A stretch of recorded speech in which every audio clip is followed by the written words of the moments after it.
y a plus de bien que de mal à consommer le café. Le café peut être un atout pour la santé et l'intelligence. Si vous êtes ignorant sur les bienfaits du café, je vous invite à regarder cette vidéo jusqu'à la fin. Et si vous êtes nouveau ou nouvelle sur ma chaîne YouTube, n'hésitez pas à vous abonner et activer la cloche de notification. Le café est une boisson énergisante, stimulante, obtenue à partir des graines torréfiées des diverses variétés de caféiers, de l'arbuste caféier du Jacophéa. Il fait partie des 3 principales boissons contenant de la caféine les plus consommées dans le monde. C'est la 2e boisson la plus consommée après de l'eau. Le 1er octobre est la journée internationale du café créée par l'International Coffee Organization (ICO).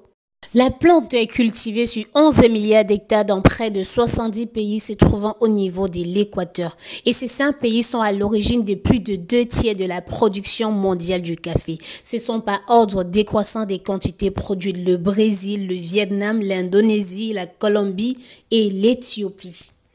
Les variétés les plus cultivées sont Arabica qui représente 70% et Robusta qui représente 30%. La différence entre ces 2 espèces, c'est le taux de caféine, à savoir une tasse de café Arabica, soit 6 à 10 grammes de café, contient 60 à 100 mg de caféine contre 150 grammes de L'Agence européenne de la sécurité des aliments, dans une étude réalisée en 2015, montre qu'un adulte devrait consommer maximum 400 grammes de caféine par jour. Le café est la principale source d'alimentation de caféine. De nombreuses recherches et études médicales ont mis en évidence une relation très intéressante. En plus d'une longue liste de bénéfices, la consommation de caféine pouvait retarder, voire même empêcher l'apparition de la maladie d'Alzheimer. Je vous donne ci-dessus les 7 bienfaits du café et ses effets secondaires. Le café est connu par sa haute teneur en antioxydants qui sont plus nombreux que ceux qu'apportent les fruits et les légumes. Ce sont les molécules puissantes dont la fonction principale est d'inhiber les dommages antioxydants provoqués par les radicaux libres responsables des maladies chroniques et du vieillissement prématuré. Peut-être l'une des vertus les plus connues car il permet de travailler ou d'étudier plus longtemps sans souffrir de la fatigue. D'après Astrid Nelly, directrice de la recherche à l'INSERM, la consommation de la caféine permet de diminuer le sommeil profond mais laisse intact le sommeil paradoxal, celui des rêves.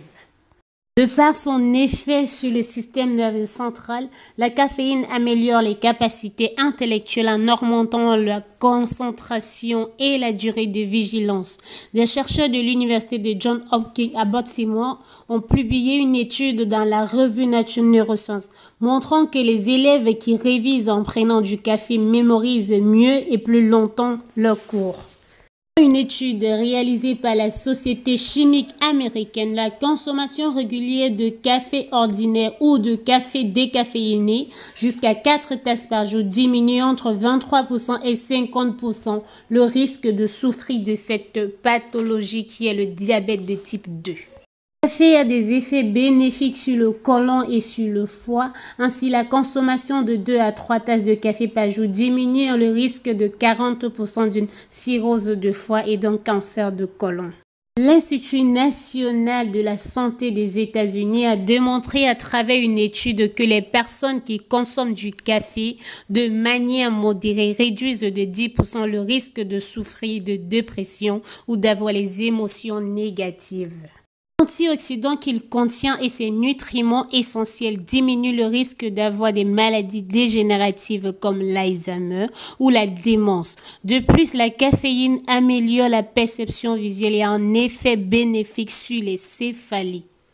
Le marc de café est un grand complément pour lutter contre la cellulite et l'accumulation des cellules mortes. De plus, la caféine appliquée directement sur la peau favorise la circulation sanguine et diminue l'apparition des rides et des taches.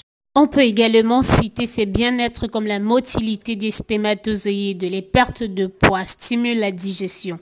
Mais attention, ces vertus du café sont une question de dose et d'assimilation. Il y a les effets secondaires pour une consommation en excès ou en l'associant au lait dans certains cas.